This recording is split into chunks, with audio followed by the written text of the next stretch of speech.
Sí, muchas gracias. Buenas noches a todos. Eh, Bueno, pues en nombre de Poder Ciudadano Mandante Sociedad Civil, les damos la más cordial bienvenida. Hoy tenemos un ponente de excelencia, la verdad, además de estar muy preparado académicamente, la verdad es que es un gran profesional y una gran persona. Y Angelina, no sé si quieras mencionar algo de la sociedad civil, sino ya para me, entrar de lleno a la conferencia. me gustaría más, ahorita nada más saludar, disculparme porque pues entré un poquillo tarde porque no prendió mi laptop y al final sí les quiero hablar un poquito de la sociedad civil cuando termine la conferencia, para que no nos atrasemos tanto con la conferencia. Si te parece bien, Lili. Sí, muchas gracias. Al contrario. Bien, pues sin más, inicio presentando al doctor Froilán. Él es licenciado en Administración Gubernamental y Políticas Públicas por la Universidad de Guadalajara. Tiene maestría en Políticas Públicas, también en la misma universidad. Es egresado del doctorado de Políticas Públicas y Desarrollo por la Universidad de Guadalajara. El doctor Froilán tiene una trayectoria dedicada a la academia y a la función pública municipal. Es asesor para la formación de servidores públicos en tema de decisiones basadas en evidencia. Aborda problemas de desarrollo y calidad de vida a partir de las finanzas públicas y la innovación social como herramientas estratégicas de intervención. También el doctor Froilán Hernández participa actualmente en el sector público y académico, lo que le ha permitido desarrollar una sólida experiencia entre el conocimiento científico y la gestión pública. Actualmente se desempeña como profesor de asignatura en la Universidad de Guadalajara. Es miembro titular de la Red de Investigación y Gobiernos Locales Mexicanos, ICLO, y colabora en la Agencia de Coinversión para el Desarrollo Sostenible de México. Bienvenido, doctor. Muchas gracias, Lilia Ventura, además colega de estudios ahí en la maestría en políticas públicas. Muchas gracias por la invitación y muchas gracias a todas y todos que se tomaron su tiempo para darse ocasión a estas horas en este día y escuchar un poco lo que traigo para decirles. Voy a compartir mi pantalla si me lo permiten. Este, ya nada más ustedes, por favor, me van diciendo si avanza o no las diapositivas. Ahí hice un avance, no sé si cambió la diapositiva. ¿Sí avanzó? Sí, sí, Ah, se perfecto. avanzó.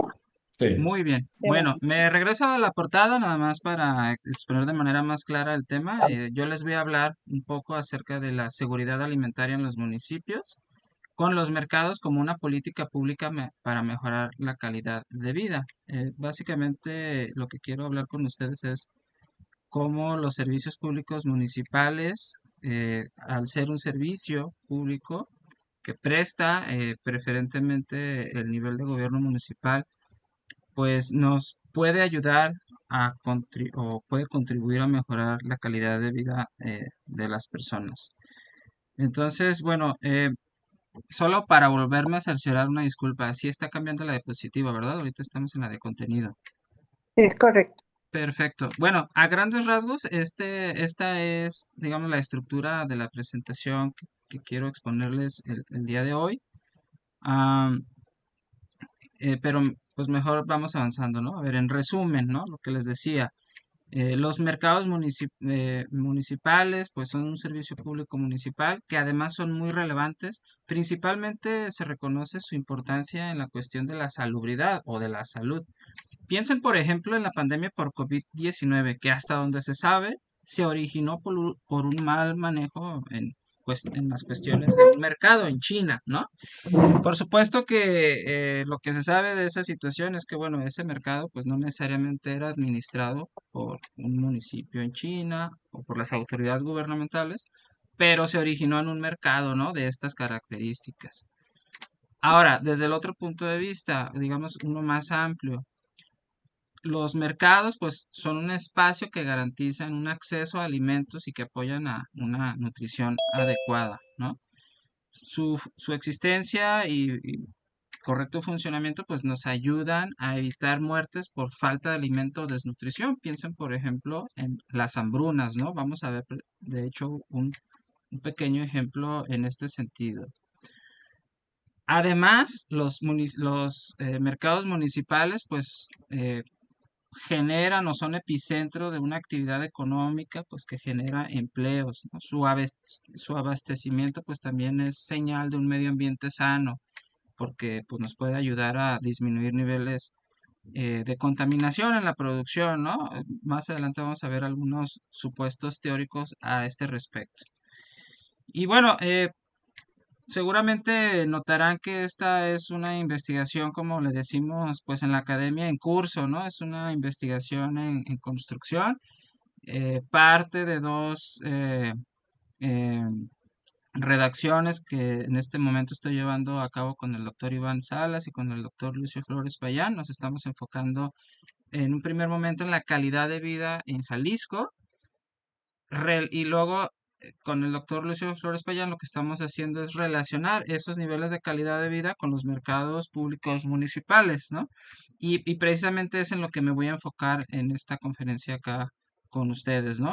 Yendo un poco más allá de cómo estos mercados municipales son ese epicentro económico del que hablábamos, pero que también son una política pública clave que desde el nivel de gobierno municipal puede ayudarnos a mejorar la seguridad alimentaria en nuestras comunidades.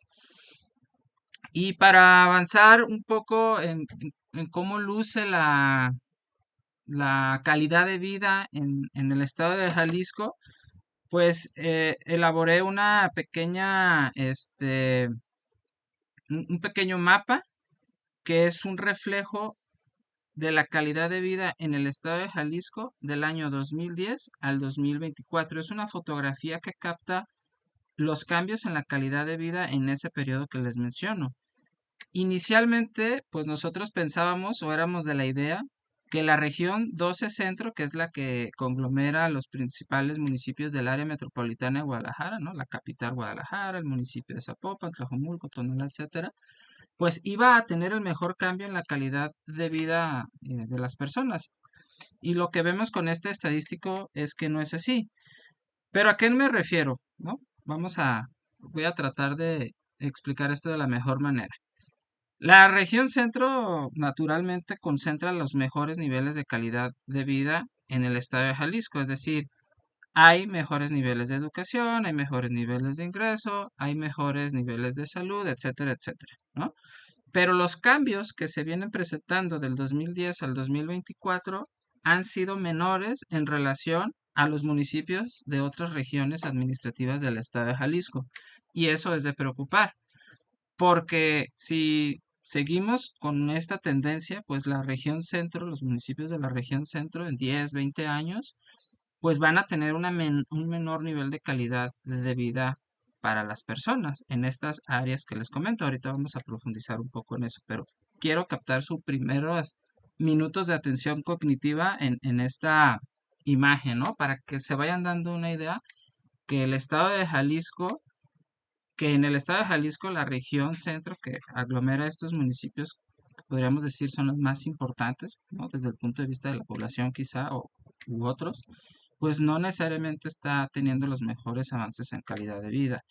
Ahora, pues lo vamos explorando un poco en relación a la cobertura de los servicios públicos municipales. Esta tabla, estos datos que les presento acá, son datos generales a nivel país, ¿no? Vamos a ir explorando estos datos de esa manera. Pero básicamente lo que nos dicen estos datos es que los municipios cada vez están entregando menos servicios públicos a las personas. Y por servicios públicos municipales me refiero a los 8 que están en el artículo 115 constitucional, que se dice de manera muy clara y puntual cuáles son, ¿no? A grandes rasgos, agua potable, recolección de basura, calles, parques y jardines, mercados, claramente, panteones, seguridad pública, etcétera, ¿no? O sea, esos 8 que queda muy claro que son de responsabilidad directa de los municipios, pues no los están prestando. Entonces, pues eso ya nos comienza a dar un poco indicios de por qué los niveles de calidad de vida viene empeorando, al menos en el caso del estado de Jalisco, ¿no? Esa podría ser una primera hipótesis, ¿no? Pues la calidad de vida está empeorando en los municipios porque, pues, al menos en lo que al municipio le respecta, pues está dejando de proveer esos servicios públicos, ¿no? Y en esta otra tabla de datos, me gustaría que presten atención a los del 2018-2022, que son los que ilumino, porque al parecer son pues los que tienen los datos más consistentes, es decir, no hay tanta variación entre un dato y otro. Lo que vemos es que efectivamente, en lo que respecta a la prestación del servicio público municipal de mercados y centrales de abasto, pues los municipios cada vez están dejando de prestarlos en mayor medida, ¿no? Si tomamos como referencia el año 2018, donde los mismos municipios informaron, o sea, 934 municipios informaron sí prestar ese servicio público municipal, y lo comparamos contra el del 2022, donde solamente 68 municipios dijeron sí prestarlo, pues la diferencia es abismal, ¿no? Obviamente a partir del 2018 pues ya se abre una categoría de lo prestan de manera parcial, porque hay municipios que prestan el servicio público de mercados, pero no el de centrales de abasto, y luego se incluyen el de los tianguis, etcétera, etcétera, ¿no? Entonces, pero lo preocupante es eso, vemos que hay una tendencia sistemática a no prestar el servicio público municipal.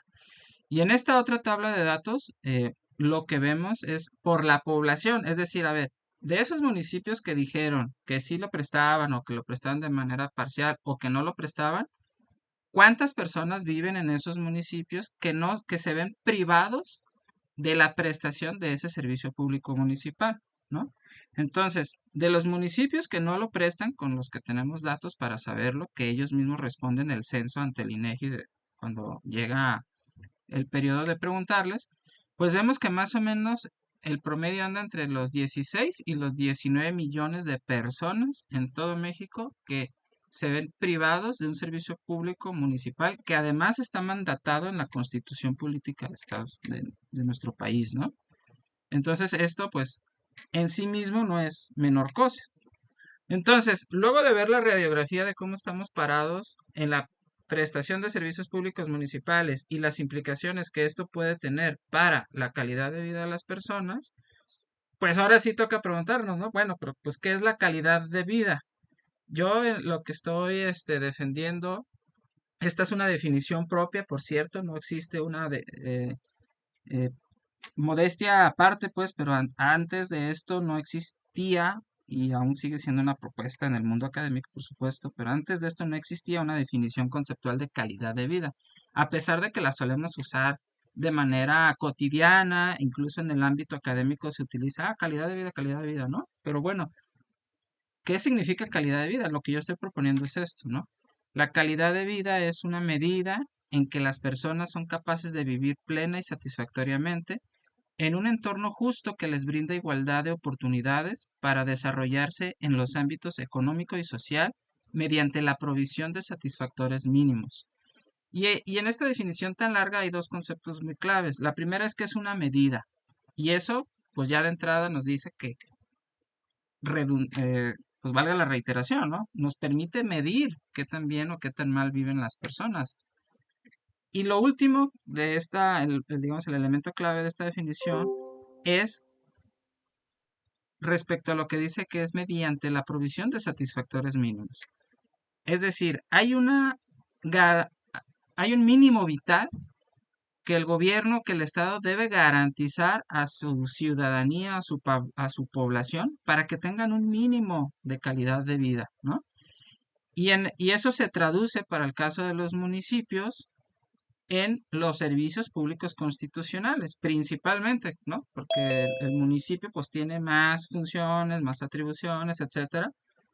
Pero si usted le pregunta a cualquier municipalista estudioso de estos temas de México, pues le va a decir, bueno, pues podemos debatir si son 500, 400 o 300 funciones las que tiene el municipio, pero lo que queda muy claro es que hay 8 que le tocan y que no se pueden escapar, ¿no? Ahora, esos 8 servicios públicos municipales que se ve obligado a prestar, ¿cómo se relaciona con la calidad de vida? Y entonces, para ir avanzando más en concreto, pues la calidad de vida tiene que ver con la salud, con la educación, con el ingreso, con el medio ambiente y con la seguridad personal, ¿no? Si se ponen a revisar la literatura a este respecto, van a encontrar que la calidad de vida se aborda en estos 5 elementos, ¿no? Y los mercados públicos, los mercados y centrales de abasto, pues tienen implicaciones directas e indirectas en todos estos elementos de calidad de vida. De manera muy sucinta y concreta yo los puse aquí, ¿no? El primero en salud, bueno, pues nutrición básica y prevención de muertes por hambruna. En educación, mejora el rendimiento escolar. Esto es muy sabido en la narrativa, ¿no? Pues, a ver, ¿cuál es la diferencia entre un niño que va desayunado a uno que no va desayunado? Bueno, pues que el que va desayunado va a aprender más que el que no va desayunado. En cuanto al ingreso, pues que se obtiene la energía necesaria para el trabajo. Hay estudios vastos que nos dicen que los y las trabajadoras que se alimentan bien, pues rinden más en su trabajo, ¿no? Pero también en cuestiones del medio ambiente, en la reducción de la huella de carbono. Hay muchos estudios que dicen que los alimentos que se suelen comercializar en este tipo de mercados tienen una menor huella de carbono. Y en la seguridad personal, pues porque previene conflictos sociales por la lucha de alimentos, ¿no? En contextos donde hay escasez de alimentos. Bueno, así a grandes rasgos, estas es, digamos, las contribuciones de la prestación de este servicio público municipal a la calidad de vida. Y ahora vamos con esto de la seguridad alimentaria, para conectar ambos conceptos, ¿no? El de la calidad de vida con el de la seguridad alimentaria. Pues aquí puse el concepto de Coneval, que ahora está adscrito a INEGI, pero bueno, en la metodología de la pobreza multidimensional de Coneval, ellos pues hacen un trabajo muy, muy robusto, muy fuerte y revisan, a ver, pues las organizaciones internacionales qué dicen respecto a qué es la seguridad alimentaria, etcétera. Y todas esas investigaciones así grandototas, pues caben en esta diapositiva, ¿no? Básicamente, la seguridad alimentaria existe cuando todas las personas tienen, en todo momento, acceso físico y económico a alimentos suficientes, inocuos y nutritivos. Hasta ahí nos podemos quedar en ese parrafito, ¿no? Esto contribuye en la expansión de otras libertades humanas, como les decía en la lámina anterior. A ver, si una persona está bien alimentada, va a rendir mejor en la educación. Si rinde mejor en la educación, seguramente va a formar más capital humano y el día de mañana va a poder acceder a un mejor empleo. Si accede a un mejor empleo, va a poder tener mejores ingresos. Si tiene mejores ingresos, ¿no? Y entonces es como el círculo virtuoso, ¿no? De esto. Entonces, la seguridad alimentaria es una parte fundamental de la calidad de vida que nos ayuda a expandir otras libertades humanas, ¿no? Y la escala que utilizamos en México y en muchas partes del mundo, principalmente cuando se mide la pobreza multidimensional, pues tiene que ver con esto, ¿no? Principalmente lo que nos interesa saber es la seguridad alimentaria, es decir, todas aquellas personas que pueden acceder, como les decía en la definición anterior, en todo momento a estos alimentos nutritivos, inocuos, etcétera, ¿no? Pero tiene varias escalas. Dice, bueno, ok, a lo mejor no todas las personas están en un supuesto de seguridad alimentaria, pero hay quienes están como que leve, ¿no? Como que no la pasan tan mal en términos de alimentación. Hay otros que están ahí medio medio, que son los que están en la escala moderada, y hay otros que están en severa, ¿no? Que son los que preocupan, por supuesto, más. Son aquellas personas que a veces no comen ni una sola vez en un solo día, por ejemplo, ¿no? Y luego se agregó una definición adicional que tiene que ver con esto que voy a poner aquí un lacercito, a ver si se ve, que dice limitación en el consumo de alimentos. Y esta parte también es muy importante para el tema de los mercados municipales, porque nosotros traemos por ahí la hipótesis de que en las entidades federativas donde los municipios proveen de manera efectiva el servicio municipal de mercados, seguramente encontraremos una menor limitación en el consumo de alimentos.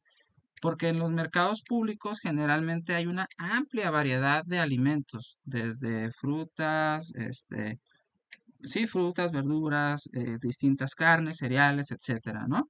Entonces, vean o sí, vean, vayan viendo pues la importancia que tan grande que puede tener algo aparentemente tan pequeño y pasado por desapercibido como lo es el tema de un servicio público municipal como el mercado, ¿no?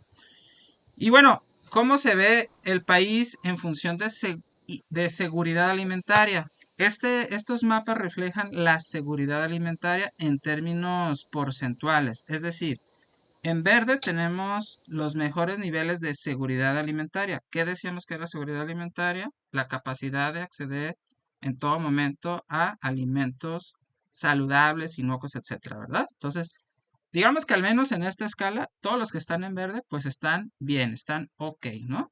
Los que están en amarillo, en seguridad alimentaria están más o menos, y los que están en rojo, pues son los que están mal, ¿no? Aunque, insisto, este dato es de todos los que están en seguridad alimentaria. Entonces, en teoría, todos están bien, nada más que unos están menos bien que otros, incluso en esta misma escala. ¿Cómo ha ido evolucionando esto a lo largo del momento? Y aquí me gustaría que presten mucha atención porque va a ser pregunta de examen, como le digo a mis alumnos. 2016, nos pasamos a 2018 porque además estos datos los tenemos cada 2 años. Vayan viendo el patrón, qué observan en estos mapas. Nos pasamos a 2020.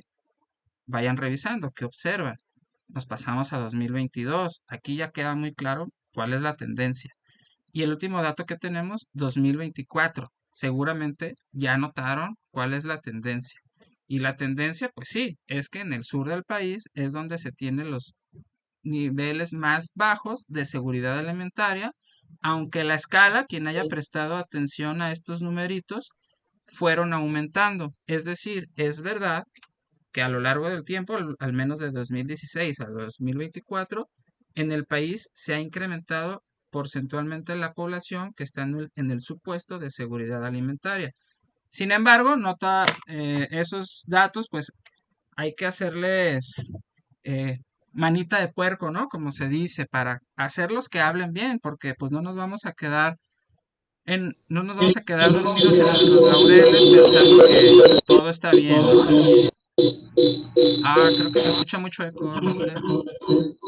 Alguien tendrá. Listo. Entonces, no nos podemos quedar dormidos en nuestros laureles pensando que, ok, del 2016, en esta escala, pues el rango de bien estaba entre 63.4% y 74.2%, y ahora en 2024 pues subimos a 79.5 a 84.8, ¿no? Entonces lo que nosotros estamos proponiendo es una forma distinta de mirar las cosas y estamos haciendo una propuesta de dos análisis distintos. Una es el promedio que hemos experimentado del 2016 al 2024. Ahí hacemos un método estadístico ahí más o menos sofisticado para poder medir peras con manzanas, porque no es lo mismo medir a las entidades del sur con las del norte, con las del centro, ¿no? Por las características sociodemográficas. Entonces lo que hacemos es que estandarizamos los datos y básicamente decimos, bueno, del 2016 al 2024, con todos los datos que tenemos, si los ordenamos en una escala de 100, donde 100 es lo mejor y 0 es lo peor, ¿cómo está? Y aquí seguimos viendo el mismo patrón, ¿no? Los del sur están mal, que era lo que veíamos hace rato, y generalmente los del norte están bien, pero incluso ya en esta propuesta de análisis vemos que algunos estados ya no están tan bien como lo veíamos hace rato, ¿no? Entonces, eso nos da la oportunidad de decir, bueno, si bien hemos comprobado que en términos de seguridad alimentaria en estos estados estamos avanzando, cuando lo miramos desde esta perspectiva, vemos que hay algo que se puede mejorar todavía más. ¿Qué es? Bueno, pues eso sigue siendo una incógnita, ¿no? Incluso ahorita lo vamos a platicar. Pero cuando analizamos la historia desde esta perspectiva, vean cómo cambia radicalmente el país. Y las cosas dejan de estar tan bien como creemos que están bien, ¿no? Que además digo, no pretendo hacer política con este comentario, pero pues muchas veces nuestras autoridades nos dicen que todo está mejorando, que la seguridad alimentaria etcétera, etcétera, ¿no? Bueno, esta radiografía pues nos deja ver que no es tan así, ¿no? ¿Y en qué consiste este estadístico?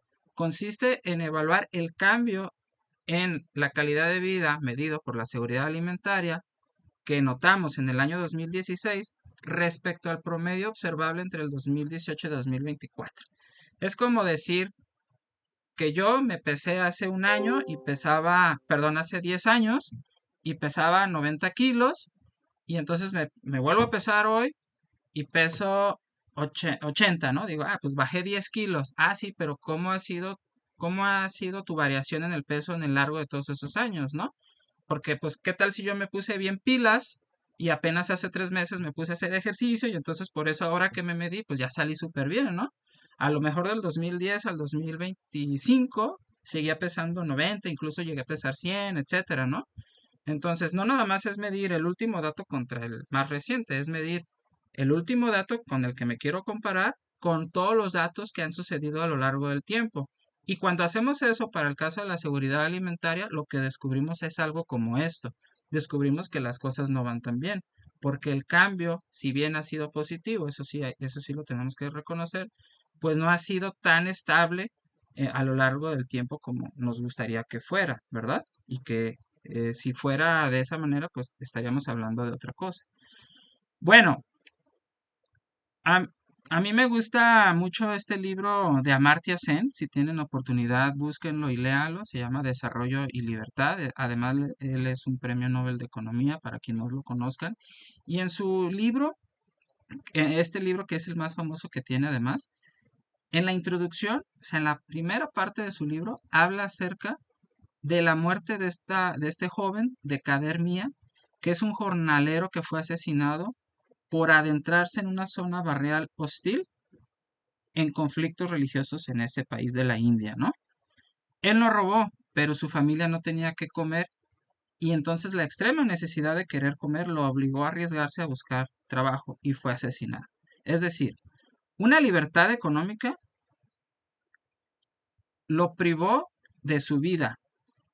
Es decir, si él hubiera tenido dinero, hubiera tenido empleo para poder comprar alimentos en un mercado municipal, por ejemplo, pues esa persona no hubiera sido asesinada. Y en ese mismo libro, y para que vean que Amartya Sen incluso le pone mucha importancia al tema de la alimentación, nos habla acerca de una hambruna que se vivió en Irlanda en el año de 1840. El autor expone que no existía una escasez de alimentos tal que justificara la hambruna en Irlanda. Lo que no había eran los mecanismos económicos y de distribución necesarios para hacer llegar esa comida a la población que se estaba muriendo de hambre. Paradójicamente, toda la papa y todos los alimentos que se sembraban en Irlanda pues no las consumían los irlandeses, pero sí los podían consumir en la Gran Bretaña, ¿no? Y al final del día él habla de esta contradicción. Dice, bueno, la gente de Irlanda tiene papas, tiene comida, tiene alimentos y se está muriendo de hambre porque ellos son incapaces de acceder a su propia producción alimenticia, ¿no? Y entonces por eso Amartya Sen hace una crítica muy fuerte a la visión economicista del asunto. Dice, bueno, pues no todo es dinero, no todo es riqueza, etcétera. Hay otros satisfactores como el alimento que nos ayudan a expandir libertades humanas. Obviamente que el alimento pues cuesta dinero, ¿verdad?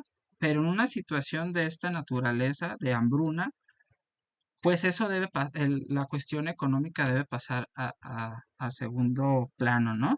Seguramente y lamentablemente estarán enterados de la situación que se está viviendo en muchas partes del mundo, ¿no? Por ejemplo, los conflictos armados en Medio Oriente, etcétera, donde muchas asociaciones están, por ejemplo, el Fondo de las Naciones Unidas para la Alimentación de la ONU, está, digamos, proveyendo de alimentos a personas que en este contexto de conflicto armado, pues son incapaces de allegarse sus alimentos, ¿no?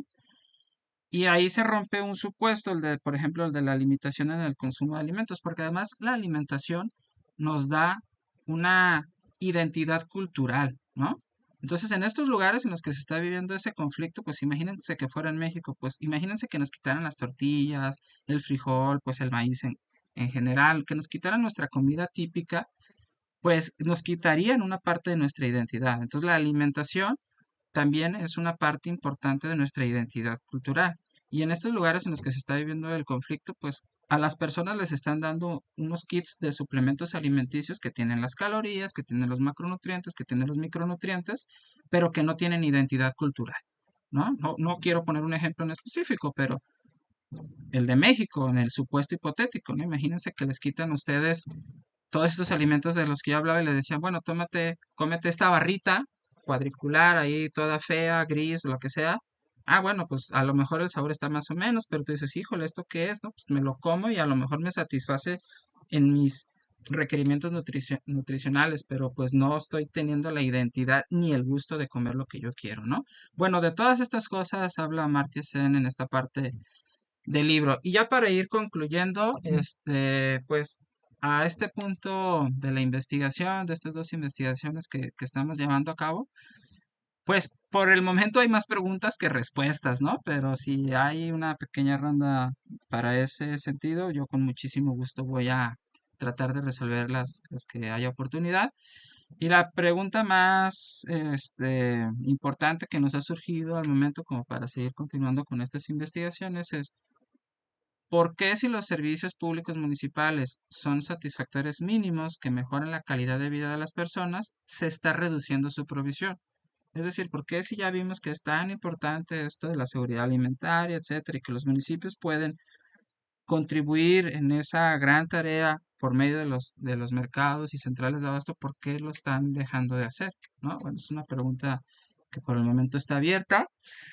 Y pues ya nada más una muy breve reflexión final para terminar, ¿no? A ver, la calidad de vida nos permite conocer qué tan bien o mal vive una persona en función de distintos elementos del desarrollo que componen sus vidas. Ya lo decíamos, ingreso, educación, salud, medio ambiente, seguridad personal, ¿no? Y todas están relacionadas de manera directa o indirecta. Si los municipios dejan de proveer estos servicios públicos, por ejemplo el del mercado, que es en el que nos estamos enfocando, pues esto significa que el municipio le está privando a las personas la capacidad u oportunidad de experimentar niveles óptimos de calidad de vida. Entonces, pues los municipios tienen una tarea muy grande hacia adelante para retomar su misión constitucional y fortalecer todos y cada uno de los servicios públicos municipales, teniendo en cuenta que si fortalecen el de los mercados, pues estarán contribuyendo a mejorar la calidad de vida de las personas en todas estas áreas que ya decíamos. Y bueno, de mi parte es todo. Muchas gracias por su atención.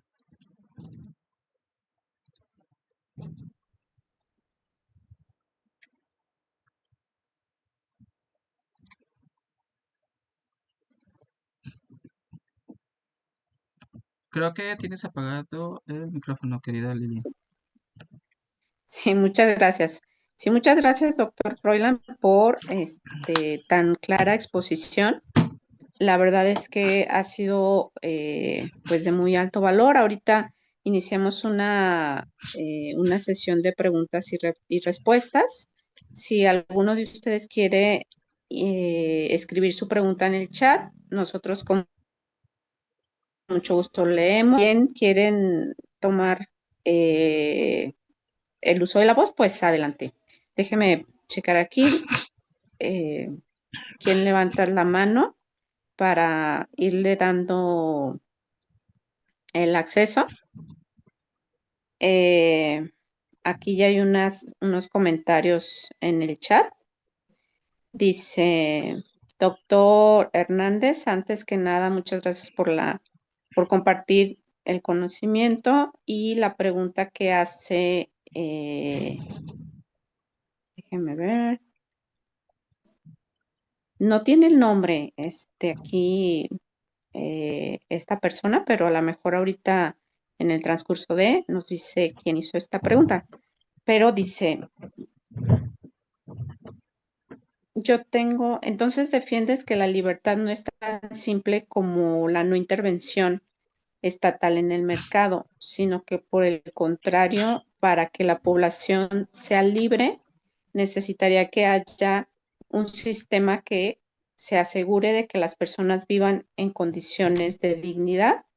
¿Es esto correcto? Y también dice, en este sentido, ¿cuál es tu perspectiva con respecto a la tendencia continental a la neoliberalización? No, nomás que hoy no doy una, pero aquí estamos. No te preocupes, gracias. Dice que es Gel Gerdis. Díaz. Gracias, Lidia. Pues Ajá, si gustas, puedo ir abordando esta primera pregunta y veo por sí, ahí que Jorge Luis Vargas también tiene levantada la mano. Entonces, si gustas, voy tratando de responder esta adelante. primera. Gracias. Pues sí, a ver, Amartya Sen no es es un, no es neoliberalista, pero es liberalista, Amartya Sen, ¿no? Que es como la base es mi referente teórico para estos temas. Y sin embargo, Amartya Sen eh, propone, y yo coincido con él, que deben existir unas garantías mínimas para la población, de las cuales pues su Estado debe crear las condiciones, ¿no? Y desde el punto de vista de él, pues la respuesta se dividiría en dos partes, ¿no? La primera es precisamente las condiciones que el Estado debe garantizar para que las personas puedan de manera libre acceder a las oportunidades que mejor le convengan para alcanzar los estados de vida que quieren, ¿no? A ver si me explico mejor. Amartya Sen debate unas ideas de otro liberalista, John Rawls, en su teoría de la justicia. John Rawls decía que todas las personas teníamos que tener obligatoria y necesariamente un conjunto de bienes primarios. Y era muy categórico. John Rawls casi te decía, pues todas las personas tienen que tener educación y salud y etcétera, ¿no?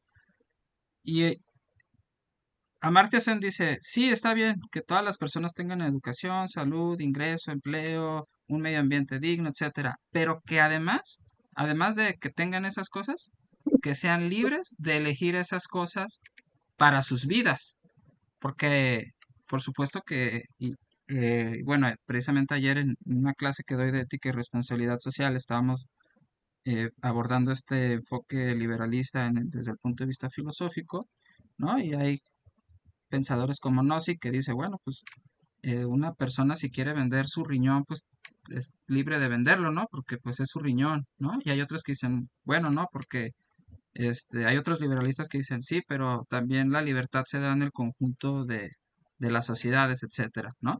Entonces sí, realmente pues no es tan simple como que el Estado intervenga el mercado, sino que el Estado tiene que garantizar, por ejemplo, las condiciones necesarias para que el mercado funcione de manera correcta y además tiene que garantizar un mínimo vital para que las personas puedan vivir, siempre y cuando ese mínimo vital sea abordado de manera libre por cada persona, porque habrá personas que pues no quieren estudiar la licenciatura, ellos quieren estudiar una carrera técnica en telecomunicaciones, en electrónica, etcétera, porque ya se quieren poner a trabajar o porque les parece más atractivo, etcétera, etcétera, ¿no? Esto está sucediendo, por ejemplo, en Alemania. En Alemania las personas pues ya no quieren estudiar una licenciatura, pero además en Alemania culturalmente está muy bien visto que tú seas fontanero, electricista, etcétera. O sea, tiene un buen prestigio social. Además, esas profesiones y esos oficios, ¿no?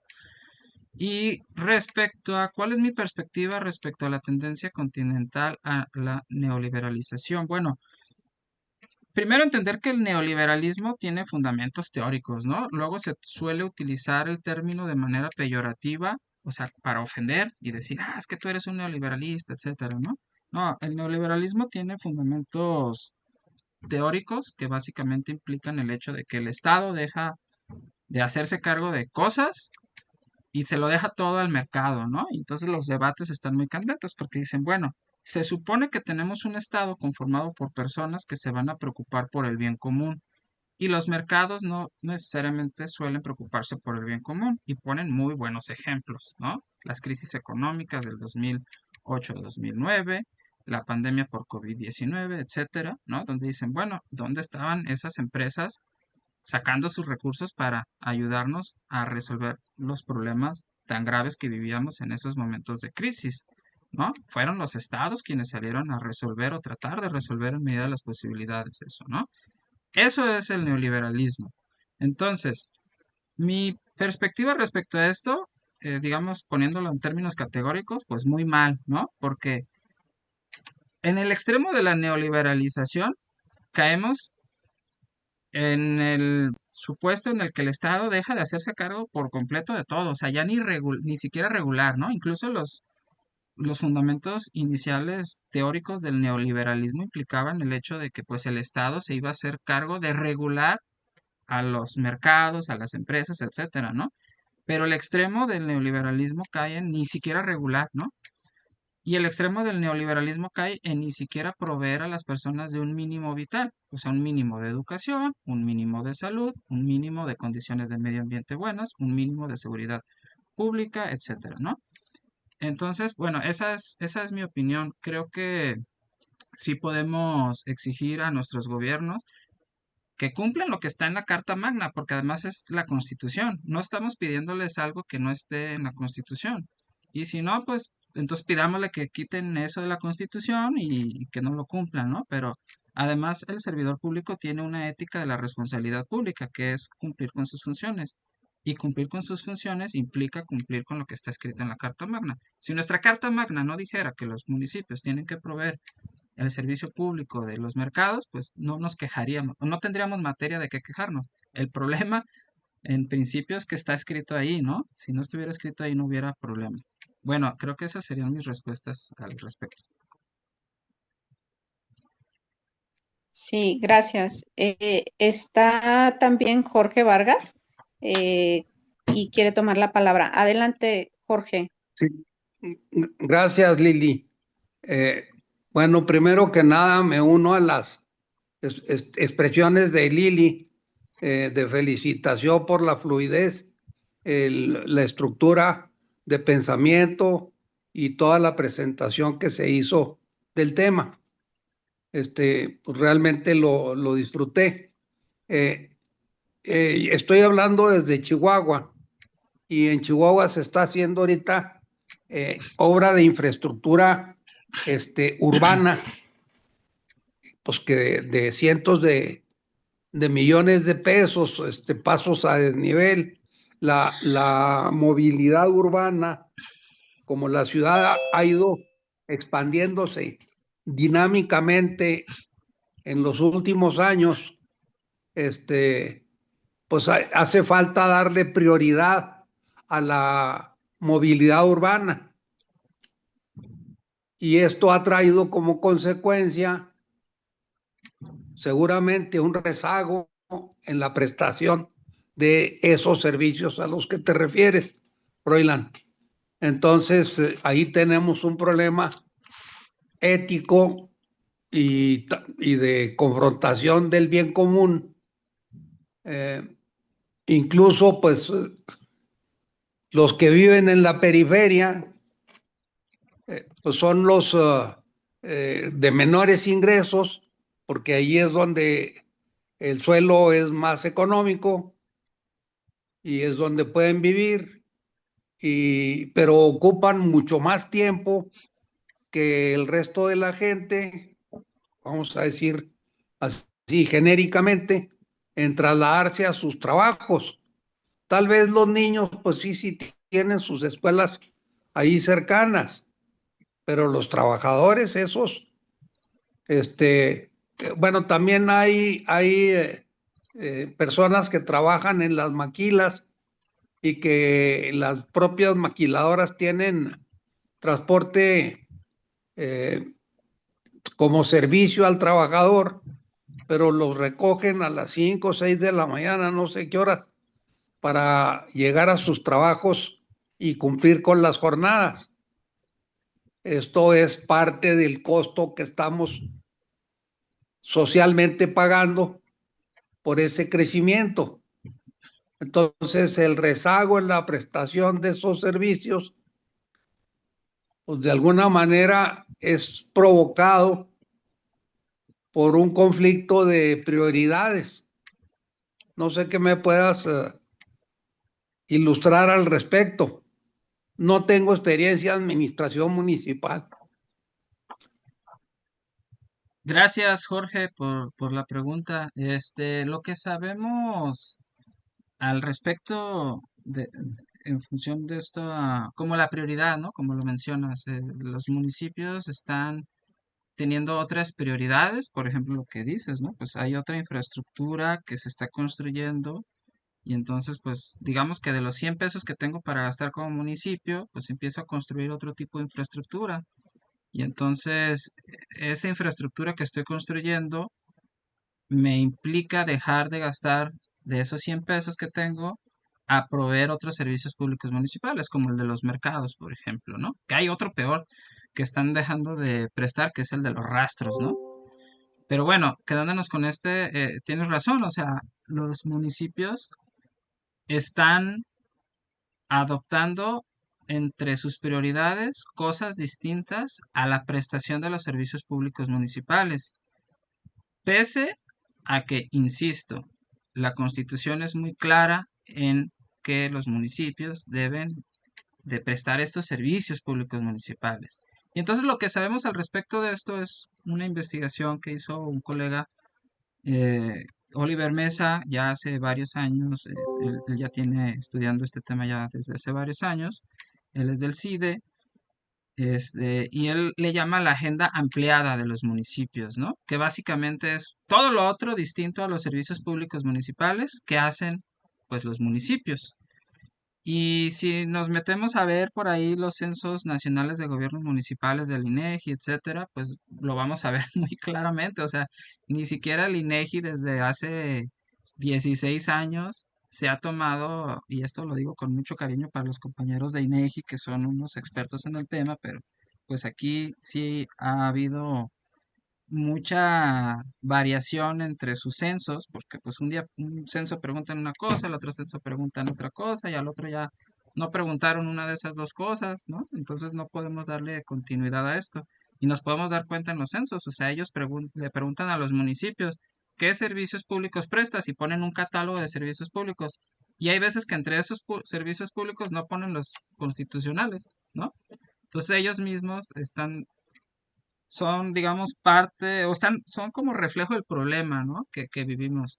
Porque entonces y luego y le ponen cosas como salud, educación, eh, no sé, había un servicio público muy raro que yo decía, híjole, ¿a poco un municipio presta este servicio? No recuerdo muy bien, pero, o sea, imagínense que son como 34, 35 servicios los que listan, y hay veces que se les pasa a poner uno de los constitucionales, ¿no? O sea, el 2012 y el 2014 no tenemos el dato de a cuánta gente le llegó el agua potable, ¿no? O sea, así a oscuras andamos en esos temas, ¿no? Pero esa es más o menos la respuesta, querido Jorge, ¿no? Los municipios le están entrando en mayor medida a lo que se le conoce como la agenda ampliada y están dejando la agenda constitucional. Gracias. Creo que por ahí Santiago. Debería, Sí. debería el municipio y el gobierno del estado hacer suma para negociar con el gobierno federal para que las grandes empresas que hacen aportaciones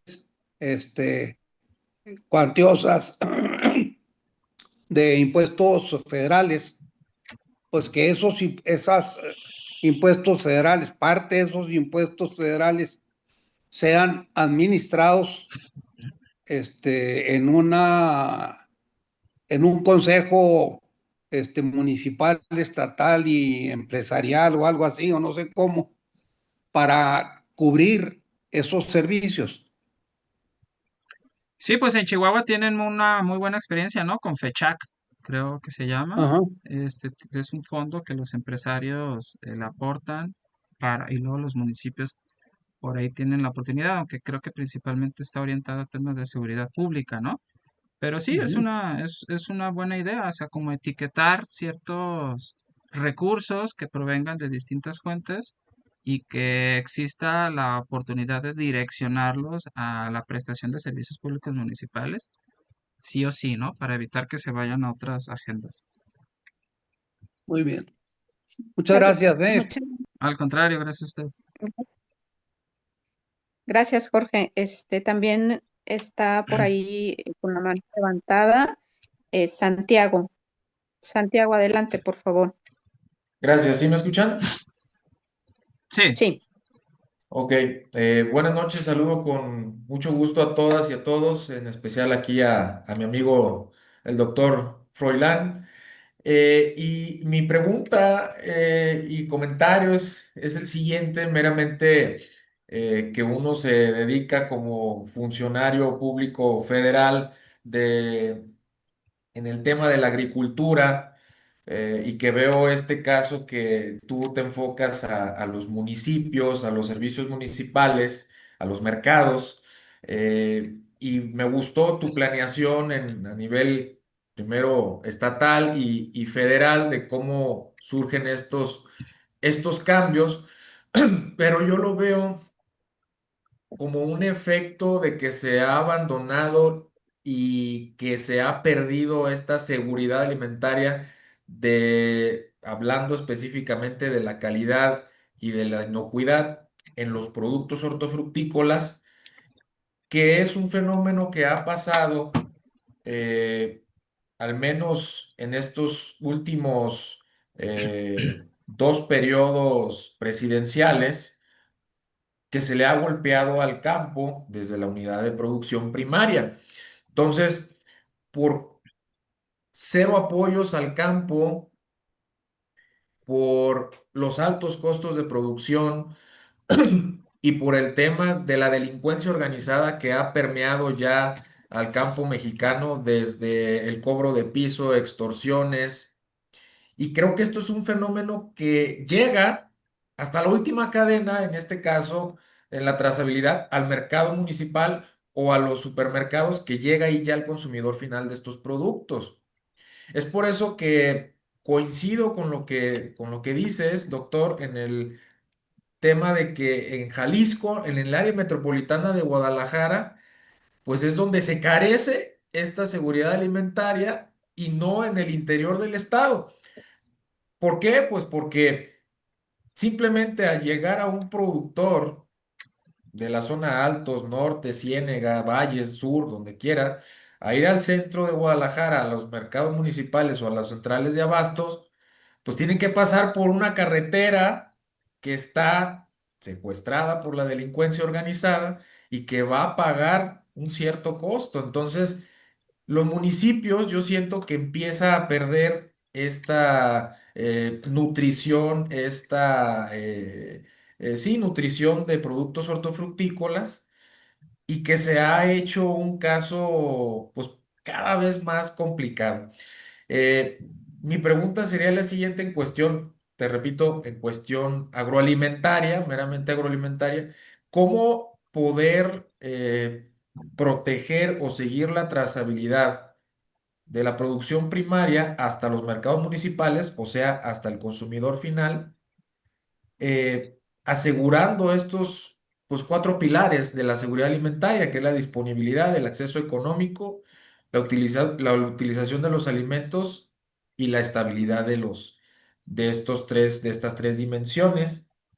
Que lo marca bien tanto como Senacica como la EFSA, la Unión Europea, que le llama del campo a la mesa, ¿no? O de la granja a la mesa. ¿Cómo pudiéramos asegurar que estos productos llegaran a nuestros mercados municipales y por ende tener también calidad de vida en cuestión alimentaria a nuestros ciudadanos, a nuestra población? muchas gracias, estimado Santiago, por tu interesante pregunta.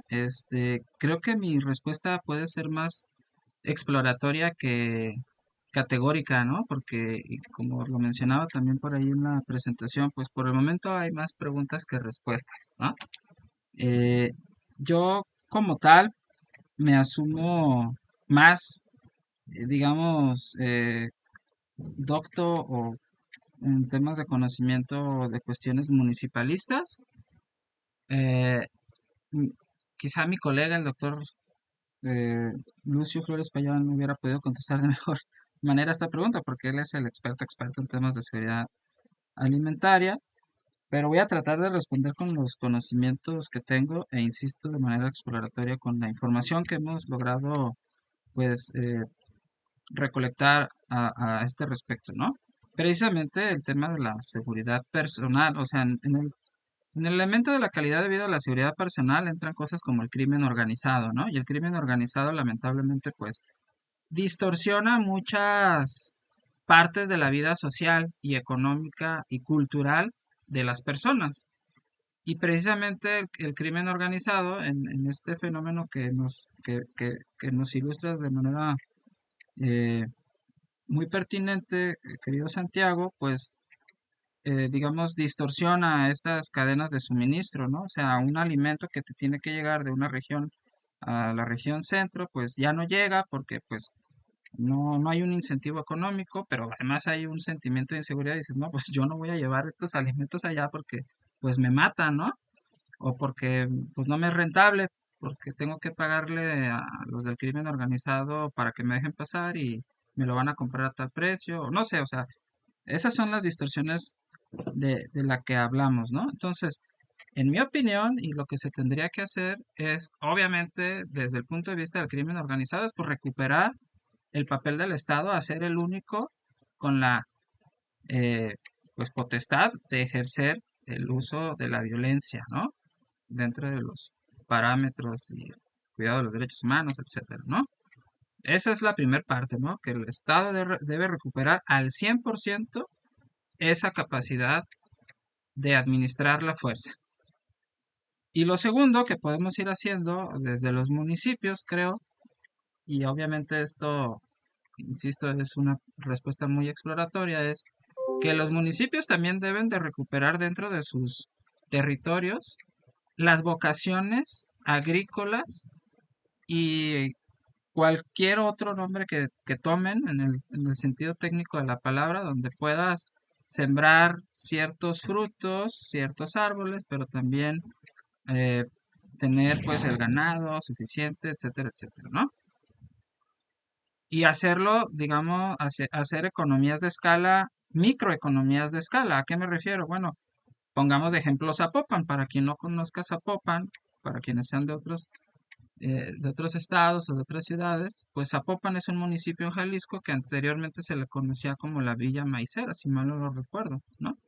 ¿Por qué? Pues por el mismo nombre lo dice, ¿no? Se plantaba maíz en todas partes, ¿no? Pero ahora, pues por el proceso mismo de la urbanización, pues ya, las nuevas generaciones que iban heredando estos plantíos de maíz, pues mejor fueron vendiendo estos terrenos y ahora tenemos edificios, condominios, etcétera, ¿no? Porque ya se perdió la vocación para eso. ¿Qué ha implicado esto desde mi punto de vista? Bueno, pues que como ya no producimos estos frutos y estos cultivos en Zapopan, por ejemplo, pues los tenemos que traer de otro municipio, de otra región, y entonces pues pasa en un contexto como el que vivimos en México, pues sucede esto, ¿no? Pues yo tengo que traerme el cultivo de mascota y para que cuando ya llega acá, pues ya le tuve que pagar al crimen organizado o ya me tuve que arriesgar, etcétera, ¿no? Entonces creo que por parte de los municipios una buena estrategia sería eh, recuperar estas vocaciones territoriales para la cuestión del cultivo, ¿no? Del pastoreo, las granjas, etcétera, ¿no? Ahí sí te quedo mal en el lenguaje técnico, pero creo que se entiende un poco la respuesta, ¿no? Esa sería. Gracias. Gracias, doctor. Sí, muchas gracias. No sé si alguien más quiera hacer alguna pregunta o tenga alguna duda. Eh, en el chat nos están escribiendo, doctor. Déjenme checar. Es Iván y Ajá. pregunta, ¿qué función tienen los mercados ambulantes, tianguis, dado los efectos o impactos negativos que pudieran tener como es, especuladores de precios intermediarios, pero también distribuidores y facilitadores de acceso a la alimentación? Gracias, Iván.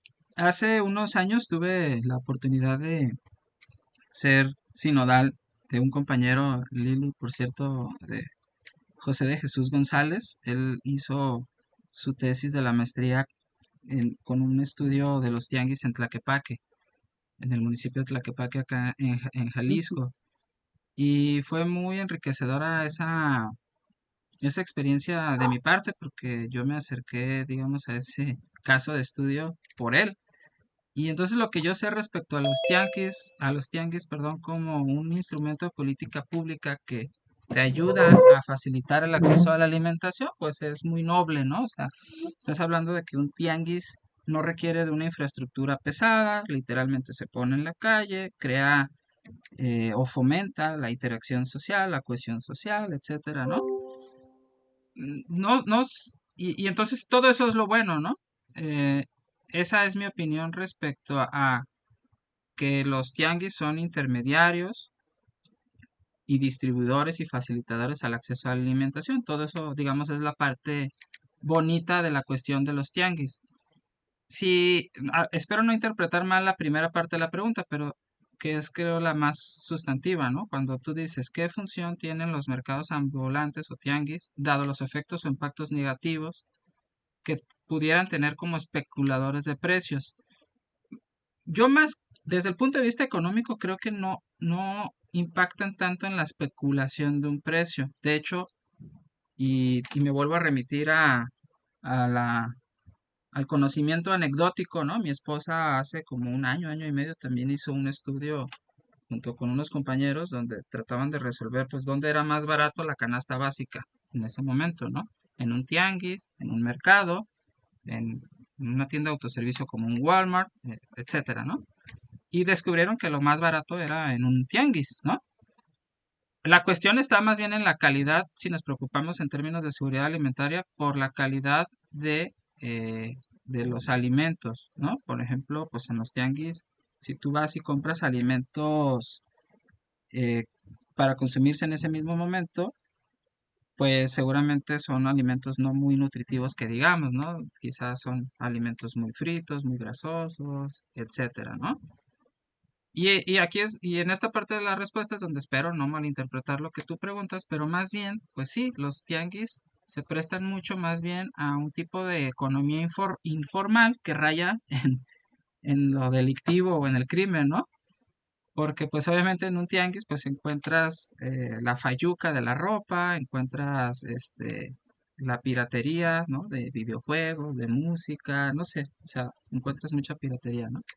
Entonces, más, si lo ponemos en términos así como categóricos respecto a lo negativo del asunto, pues yo más bien pensaría que los tianguis a lo mejor podrían tener de negativo esa parte, ¿no? Pero por todo lo demás que dije, creo que tiene más beneficios que cuestiones negativas. Sí, muchas gracias. Muchas gracias, doctor. Yo tengo una pregunta. Este, bueno, creo que ya no hay más en el chat, por eso, yo creo que cierro con ella. Y, ay, ¿sí me escuchan? Sí, yo sí te escucho. Gracias. Tiene que ver con eh, si estamos hablando que el servicio público de mercados, pues es algo que tiene que atender el municipio. ¿Hay algún caso de innovación? No sé, que a través de algún cabildo se haya innovado en la cuestión, no tanto de la administración del servicio de mercado.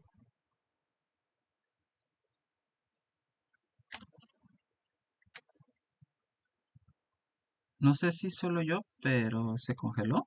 Ay, Sí, parece que se congeló. se congeló, ¿verdad? Se, se congeló tu participación, querida Lilia.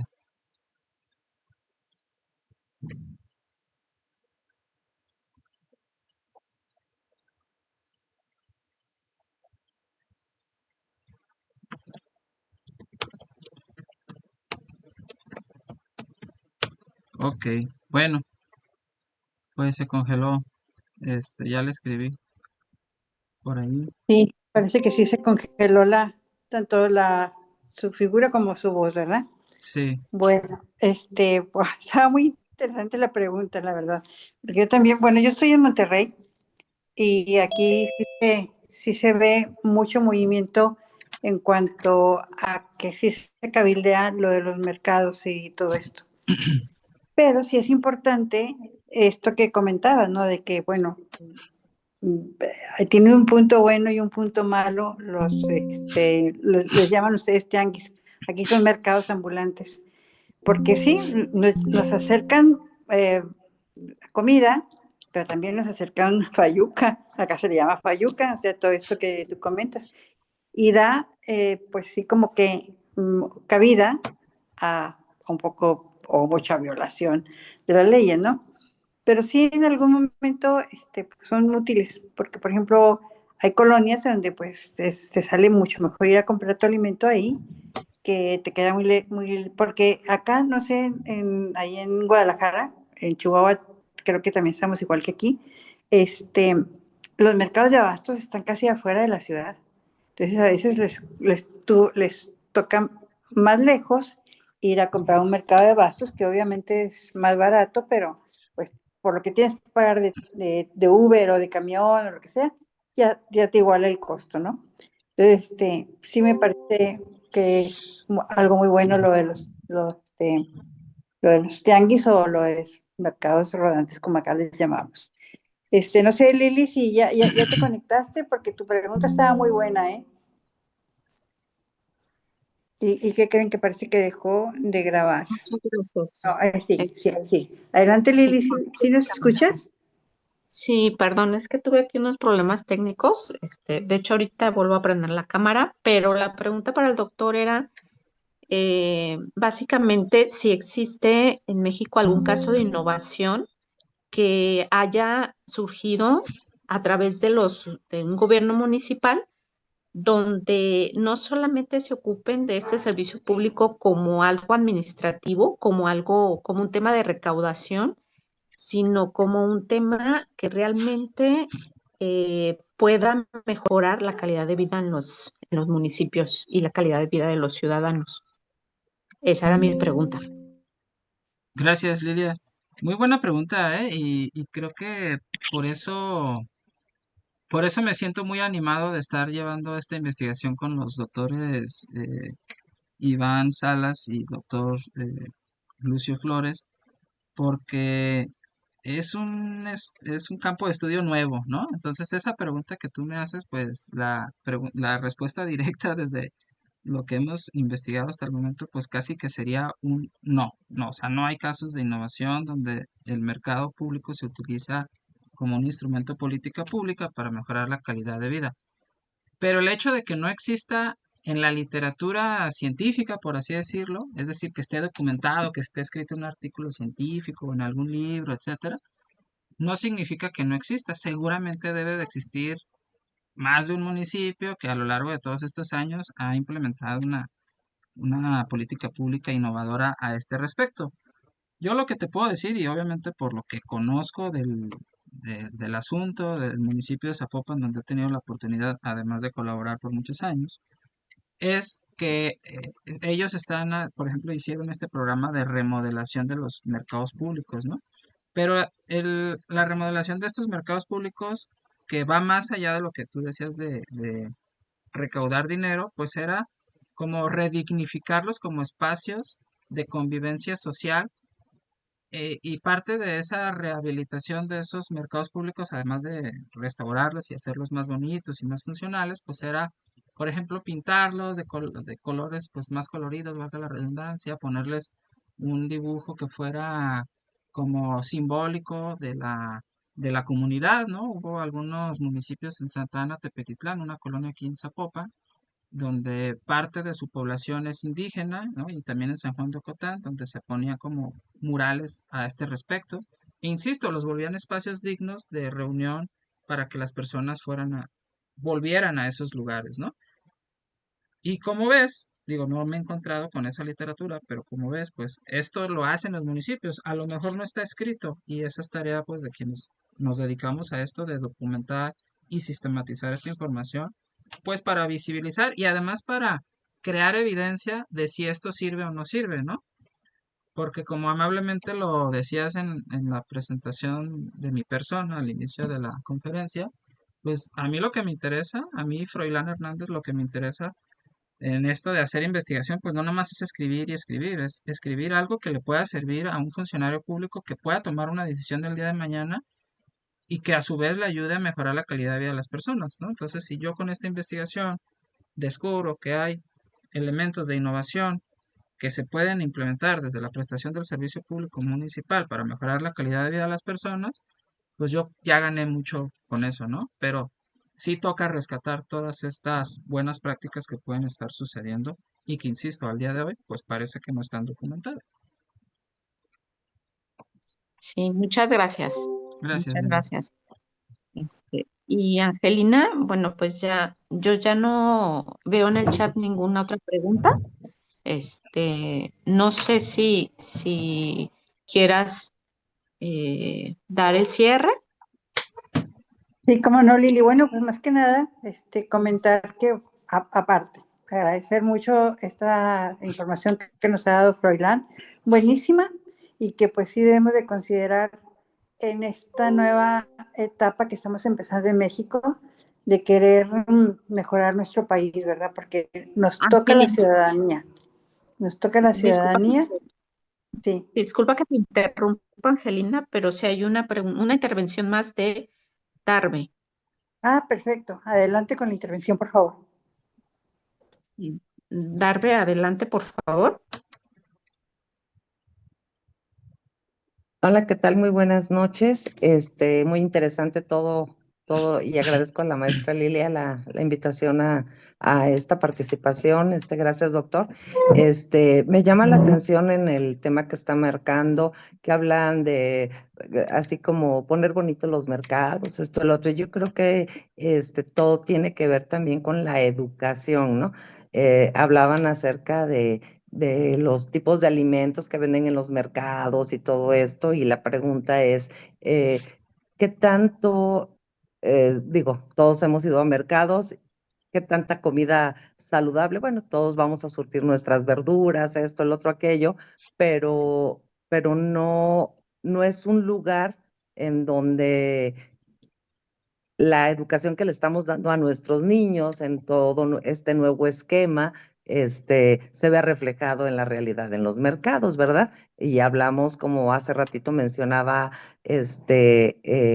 una persona antes que hablaba de los trabajadores y todo este rollo, qué, qué, qué tanta cercanía hay a nuestros presupuestos, y cada vez que vamos a un mercado, realmente tenemos calidad de vida en los alimentos que nos presentan. Es más fácil encontrar que te vendan una garnacha preparada que algo sano, ¿no? Entonces tiene mucho que ver con la educación para mejorar realmente la calidad de vida en nuestros alimentos, ¿no?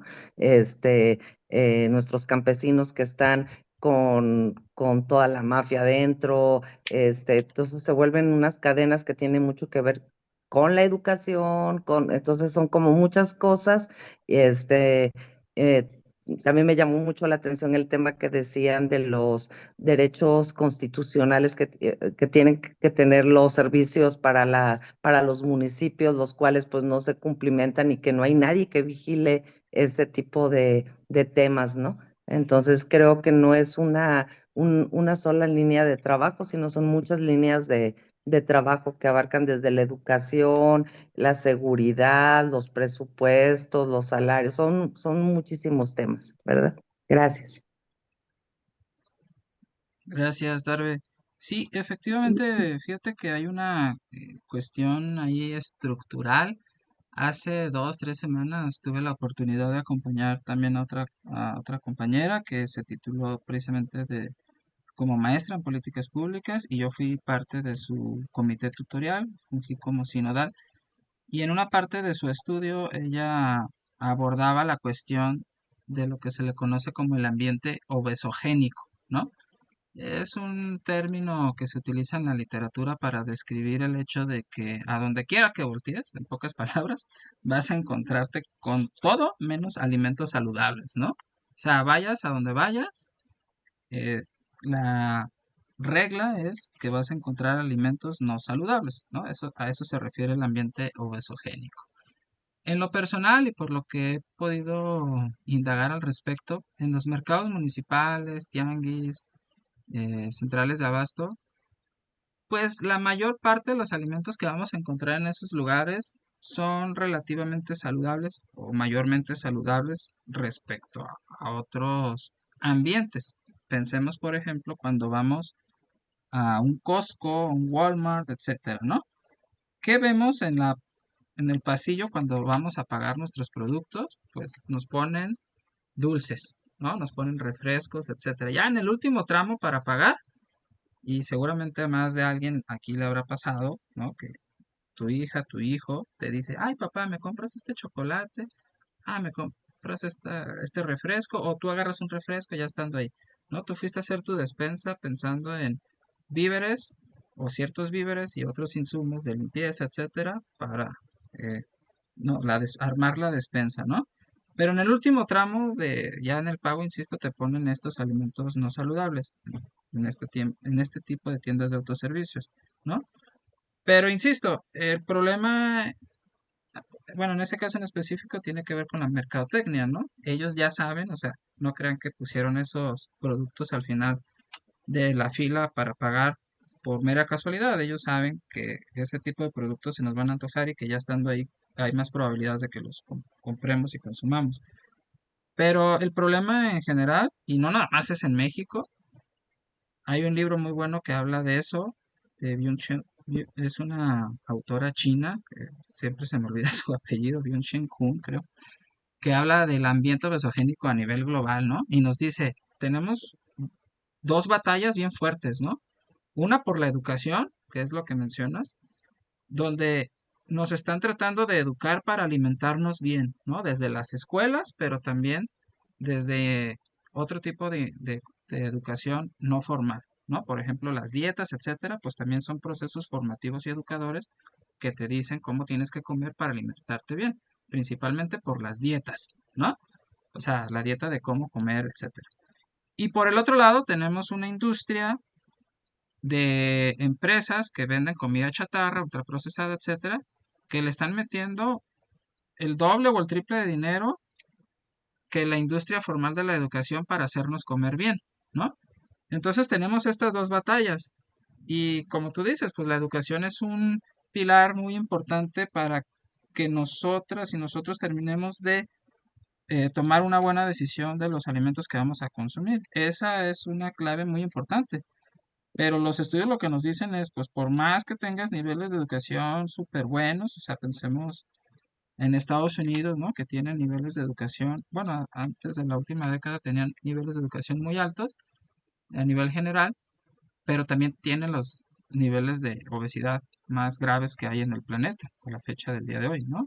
Entonces, no hay una correspondencia entre educación y, y niveles de, por ejemplo, de salud física, porque el ambiente obesogénico, y ya con esto concluyo, pesa más que la educación, ¿no? Entonces, pues sí, como tú dices, o sea, esto no es o sea, el problema, la solución a este problema no se llega solo por una vía, es multifactorial, tiene que llevar por varios lados, obviamente no nomás es de los municipios pueden jugar un papel importante, pero al mismo tiempo limitado a este respecto, ¿no? Sería eso, muchas gracias. Sí, muchas gracias, doctor. De corazón te agradezco mucho tu participación y tu voluntad, bueno, pues enseñarnos un poquito de lo que investigas y de lo que es útil para nosotros como ciudadanos. Muchísimas gracias de verdad y Angelina, pues te dejo para el cierre. Sí, bueno, pues yo también te agradezco mucho, porque pues, siento que esta plática que hemos tenido entre todos ha sido muy aleccionadora. Voy a tomar un poquito lo que al final nos dijo Darbe. Y sí, yo también creo que todo lo que están haciendo ahorita para mejorar esto es importante, pero mucha parte de que esto cambie también nos corresponde a nosotros, la ciudadanía, de que mejore, ¿no? tener esa educación que se está hablando, de tener esa formación de buscar siempre el bien común y de buscar que todo lo que esté en nuestro país sea lo mejor. Y pues eso, si esperamos que los gobiernos lo hagan, en este momento aún no están preparados. Es cuestión de nosotros, los ciudadanos, de empezar a exigir que eso se vaya dando. Entonces, pues con estas pláticas nosotros queremos pues llegar a eso, ¿no? A despertar esa conciencia ciudadana y sobre todo el pensamiento crítico de qué es lo que debemos de hacer. Yo les agradezco mucho a todos los que nos han acompañado, de verdad es un honor que hayan estado con nosotros y esperamos que nos sigan acompañando.